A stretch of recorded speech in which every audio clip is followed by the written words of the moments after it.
Digital मंच पे आपका स्वागत है और मेरा नाम है बलराम योगी। और जैसा कि पिछली क्लास में मैंने आपको बूंदी के हाड़ा राजवंश के बारे में बताया था और मैंने आपको ये भी बताया था कि जो देव सिंह हाड़ा था इसके द्वारा बूंदी के बूंदा मीणा को डिफीट करके बूंदी में हाड़ा राजवंश को स्टेब्लिश किया गया था। इसी कारण इनको बूंदी के हाड़ा राजवंश का आदि पुरुष, मूल पुरुष तथा संस्थापक बोला जाता है। और इसी देवी सिंह हाड़ा के द्वारा बूंदी को अपनी पहली कैपिटल यानी राजधानी बनाया गया था। फिर मैंने आपको नारायण दास हाड़ा के बारे में भी बताया था कि मतलब जो खानवा का युद्ध हुआ था 17 मार्च 1527 को भरतपुर जिले की रूपवास तहसील के अंतर्गत, तो उस खानवा के युद्ध में पाती पेरवन प्रथा के अंतर्गत सांगा का साथ देने के लिए बूंदी का कौन सा शासक गया था, तो उसका नाम था नारायण दास हाड़ा। तो आज अपन उसी क्रम में आगे की बात करेंगे और अगले जो बूंदी के शासक होते हैं उनका नाम है सूरजमल हाड़ा। अगले जो बूंदी के शासक थे उनका नाम था सूरजमल हाड़ा। तो आप लोग ज्यादा से ज्यादा इस चैनल को सब्सक्राइब करें और अपने दोस्तों के साथ में शेयर करें। तो नारायण दास हाड़ा के पश्चात बूंदी के जो अगले शासक बने थे उनका नाम था सूरजमल हाड़ा। और ये सूरजमल हाड़ा जब बूंदी के शासक थे तो समकालीन, अगर अपन मेवाड़ के शासक की बात करें, समकालीन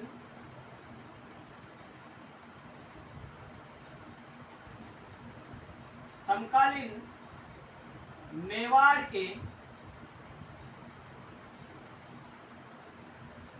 के शासक कौन थे, तो समकालीन मेवाड़ के शासक थे उनका नाम था महाराणा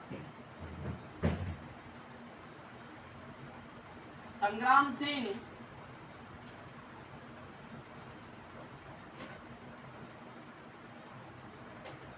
मैं क्या बता रहा हूं आपको, जब बूंदी के शासक सूरजमल हाड़ा थे तो इनके समकालीन मेवाड़ के एक शासक थे जिनका नाम था महाराणा संग्राम सिंह।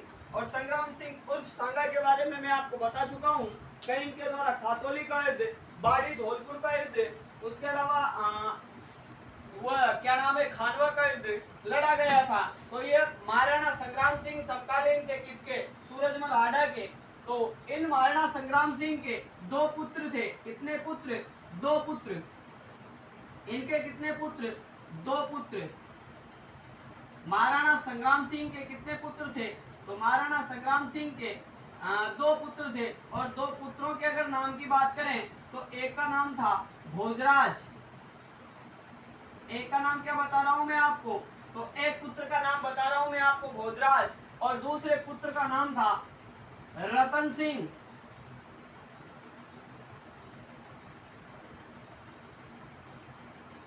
मैंने अभी तक आपको ये बताया है कि बूंदी के जब शासक सूरजमल हाड़ा थे तो इनके समकालीन, अगर अपन मेवाड़ के शासक की बात करें तो मेवाड़ के शासक का नाम था संग्राम सिंह, और संग्राम सिंह के दो पुत्र, एक का नाम भोजराज और दूसरे का नाम था रतन सिंह। तो इस भोजराज का विवाह किसके साथ में हुआ था, ये बात आपको पता होनी चाहिए, क्योंकि ये भोजराज काफी प्रसिद्ध है।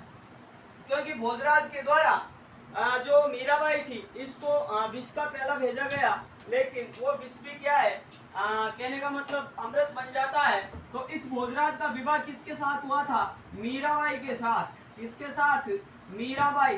और ये मीराबाई कौन है, मेड़ता चित्तौड़ की ये थी। उसके अलावा ये जो गुजरात के डाकोर स्थित जो रणछोड़ श्री कृष्ण का मंदिर है उसकी मूर्ति में ये विलीन हो गई थी।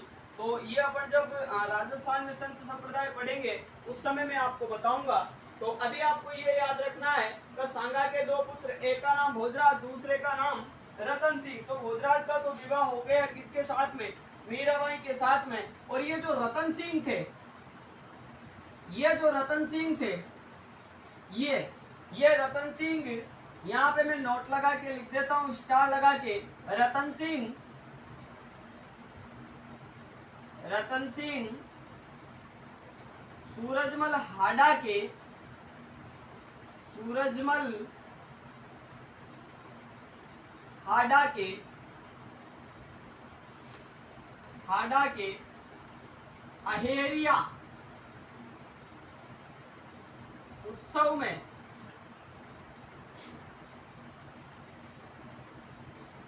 में बुलाने पर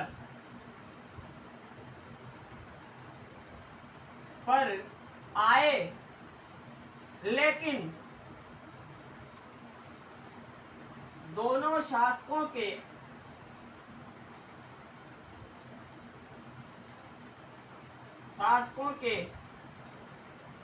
मध्य अनबन होने पर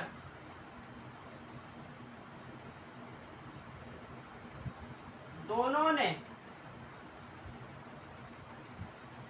एक दूसरे की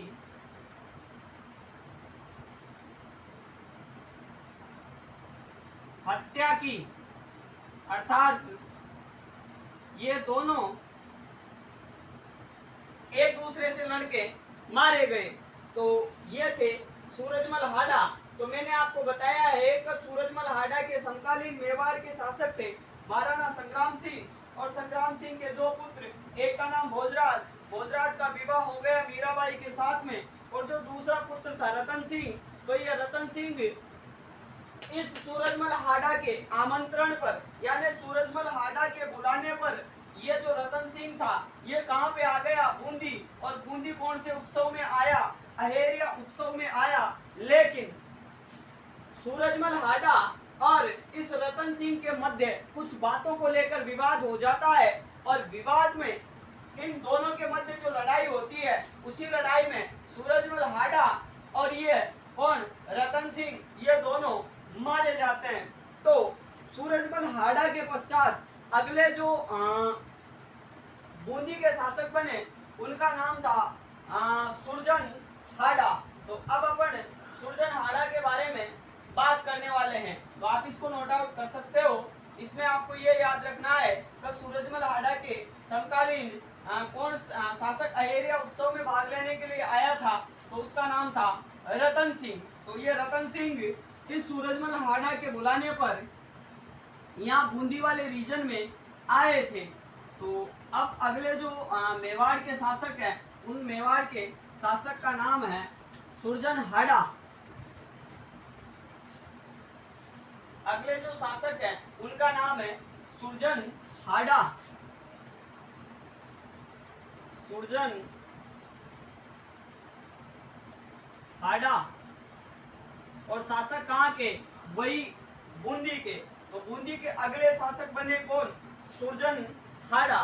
तो ये वैसे अकबर के समकालीन थे, और अकबर के द्वारा मतलब इनको अधीनता में भी लाया गया। तो इनके बारे में बात करते हैं। भगवंत दास के कहने पर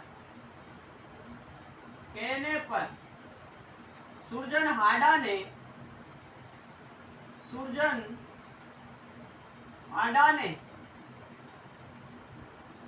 भगवंत दास के कहने पर सुरजन हाड़ा ने अकबर की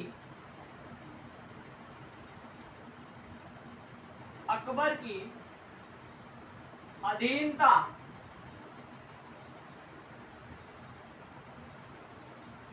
स्वीकार की,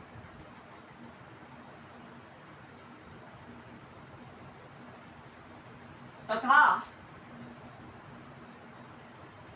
वैवाहिक संबंध स्थापित नहीं किए।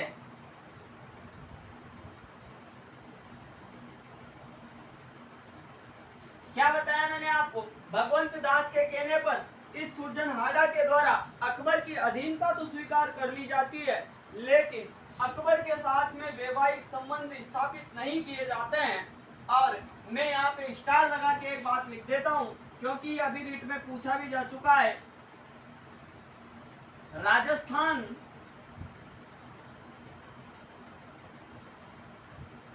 का एकमात्र राजस्थान का एकमात्र ऐसा शासक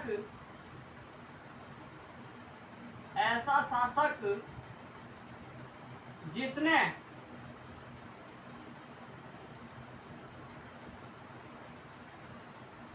राजस्थान का एकमात्र ऐसा शासक जिसने अकबर की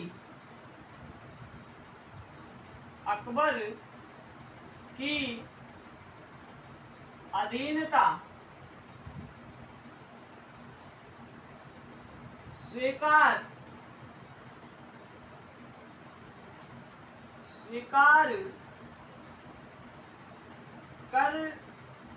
कर भी वैवाहिक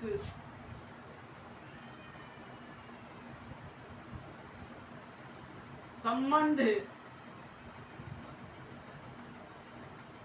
स्थापित नहीं किए। तो मैंने क्या बताया है आपको कि राजस्थान का एकमात्र ये ऐसा शासक था जिसने अकबर की अधीनता स्वीकार करने के बावजूद भी अकबर के साथ में वैवाहिक संबंध स्थापित नहीं किए थे। जब मैंने आपको जयपुर पढ़ाया था तो उस समय आपको ये बताया था कब जो भारमल या बिहारीमल है इसके द्वारा अपनी जो पुत्री थी हरकाबाई उसका विवाह अकबर के साथ में करवा दिया जाता है। लेकिन ये सोजनहाड़ा ऐसा था जिसने अकबर की अधीनता तो स्वीकार कर ली लेकिन वैवाहिक संबंध स्थापित नहीं किए थे। उसके अलावा बात करें पर 5 मार्च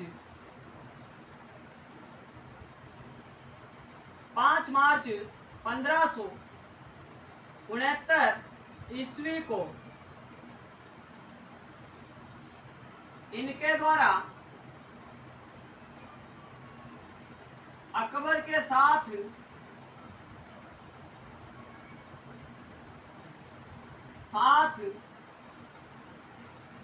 संधि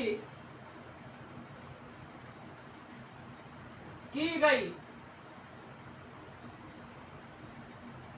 5 मार्च 1569 को अकबर के साथ में इनके द्वारा संधि की गई थी। उसके अलावा आगे अपन बात करें तो अपनी दानशीलता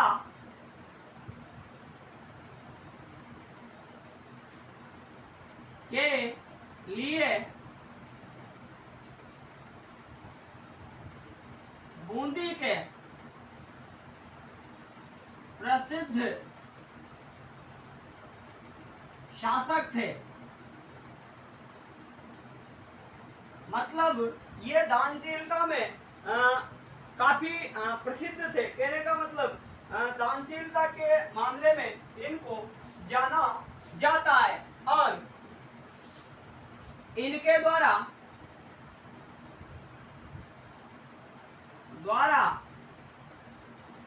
द्वारका में रणछोड़ दास जी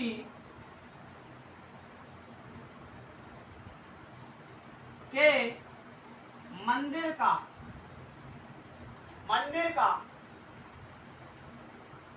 निर्माण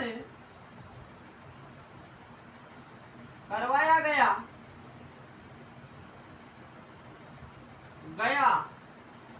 जिसमें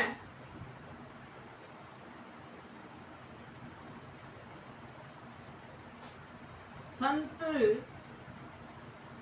मीराबाई विलीन हुई।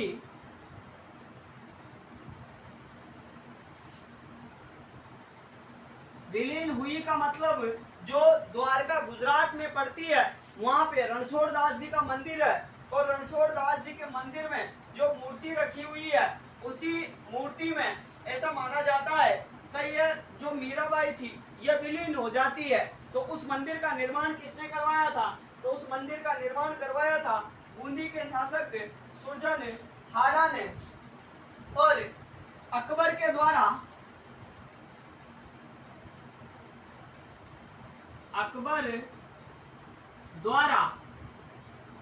इनको बनारस व चुनार का गवर्नर बनाया गया। और अगर इनके दरबारी की बात करें तो इनके दरबारी विद्वान का नाम था दरबारी विद्वान।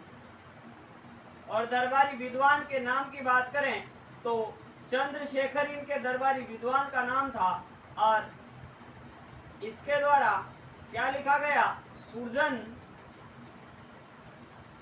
चरित। तो ये थे बूंदी के शासक सुरजन हाड़ा। तो एक बार फिर अपन इन सुरजन हाड़ा के बारे में बात करते हैं। मैंने आपको क्या बताया कि सुरजन हाड़ा भगवंत दास के कहने पर अकबर की अधीनता स्वीकार कर लेते हैं, लेकिन अकबर के साथ में वैवाहिक संबंध स्थापित नहीं किए जाते हैं। ये राजस्थान के एकमात्र ऐसे शासक थे जिन्होंने अकबर की अधीनता तो स्वीकार की, लेकिन उसके साथ में वैवाहिक संबंध स्थापित नहीं किए। फिर 5 मार्च 1569 को अकबर के साथ में इनके द्वारा संधि कर ली जाती है। और बात करें अपन अपनी दानशीलता के लिए, ये राजस्थान के इतिहास में प्रसिद्ध है। तो राजस्थान के इतिहास में अगर बूंदी से कोई आपसे ये प्रश्न पूछा जाए कि बूंदी का एक ऐसा शासक जो अपनी दानशीलता के लिए प्रसिद्ध था, तो नाम बताओगे आप सुरजन हाड़ा का।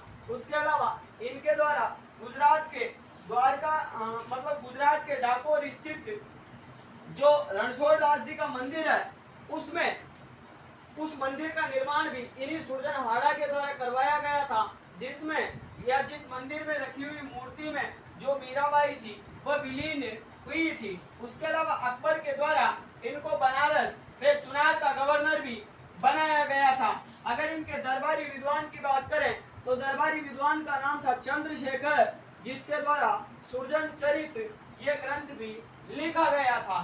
तो आप इसको नोट आउट कर सकते हो। अब अपन अगले शासक की बात करेंगे, और अगले जो शासक बने कहाँ के? बूंदी के। उनका नाम है रतन सिंह हाड़ा।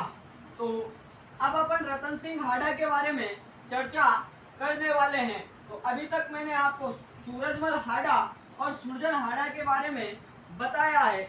अब अपन रतन सिंह हाड़ा के बारे में चर्चा करने वाले हैं, जो अपने एग्जाम की दृष्टि से जो भी महत्वपूर्ण बातें हैं वह अपन इन रतन सिंह हाड़ा के बारे में जानने का प्रयास करेंगे। तो अगले जो शासक थे बूंदी के, उनका नाम था रतन सिंह हाड़ा। तो इनको क्या कहते हैं? जहांगीर के दरबार का स्तंभ कहते हैं। इनको क्या कहते हैं? जहांगीर के दरबार का स्तंभ। स्तंभ का मतलब खंबा, स्तंभ कहते हैं। क्या कहते हैं? जहांगीर के दरबार का स्तंभ किसे कहते हैं? तो कहते हैं रतन सिंह हाड़ा को। उसके अलावा बात करें तो जहांगीर द्वारा इनको 5,000 रुपए का मनसब प्रदान किया गया। जहांगीर द्वारा इनको कितने हजार रुपए का मनसब प्रदान किया गया? तो 5,000 रुपए का मनसब भी प्रदान किया गया था इसके द्वारा, जहांगीर के द्वारा। और किसको? रतन सिंह हाड़ा को। तो दो बातें और महत्वपूर्ण आती हैं इनके बारे में। जहांगीर द्वारा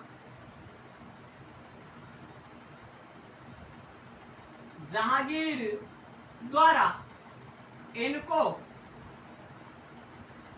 राम राय की उपाधि दक्षिण भारत पर विजय के उपलक्ष्य में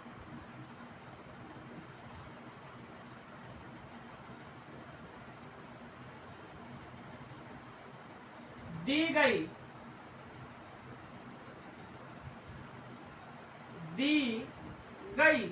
उसके अलावा बात करें अपन इन रतन सिंह हाड़ा के बारे में, तो जहांगीर द्वारा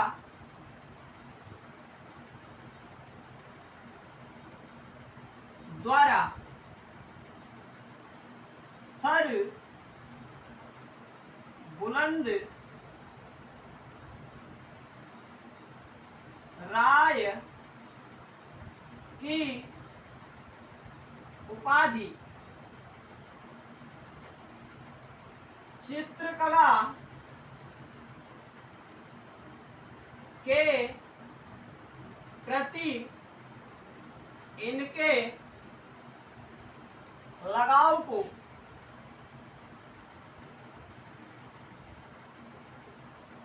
देखकर दी गई। तो ये थे बूंदी के रतन सिंह हाड़ा। तो जहांगीर के दरबार का स्तंभ कहते हैं किसको? इन्हीं रतन सिंह हाड़ा को। उसके अलावा जहांगीर द्वारा इनको 5,000 रुपए का मनसब का अर्थ होता है सम्मान प्रदान किया गया, कुछ परगने प्रदान किए गए थे। उसके अलावा जहांगीर के द्वारा इनको राम राय की उपाधि दक्षिण भारत पर जो इनके द्वारा जो विजय मतलब जीत हासिल की गई उस उपलक्ष्य में दी गई थी। उसके अलावा जहांगीर के द्वारा इनको सर बुलंद राय की जो उपाधि थी वह क्यों दी गई? चित्रकला के प्रति इनके प्रेम को देखकर जो जहांगीर थे इनके द्वारा इनको सर बुलंद राय की उपाधि भी दी गई थी। और ये जहांगीर की बात करें अगर अपन जहांगीर की, तो जहांगीर मुगल वंश के ऐसे शासक थे जो चित्र को देखकर चित्रकार का नाम बता देते थे। तो इनको मतलब चित्रकला जो आर्ट है उसके बारे में काफी नॉलेज थी, तो उससे प्रसन्न होकर इसको किसकी उपाधि दे दी? रतन सिंह हाड़ा को सर बुलंद राय की उपाधि भी प्रदान की। तो आज की क्लास में अपन ने सूरजमल हाड़ा, उसके अलावा सुरजन हाड़ा और रतन सिंह हाड़ा के बारे में पढ़ा है।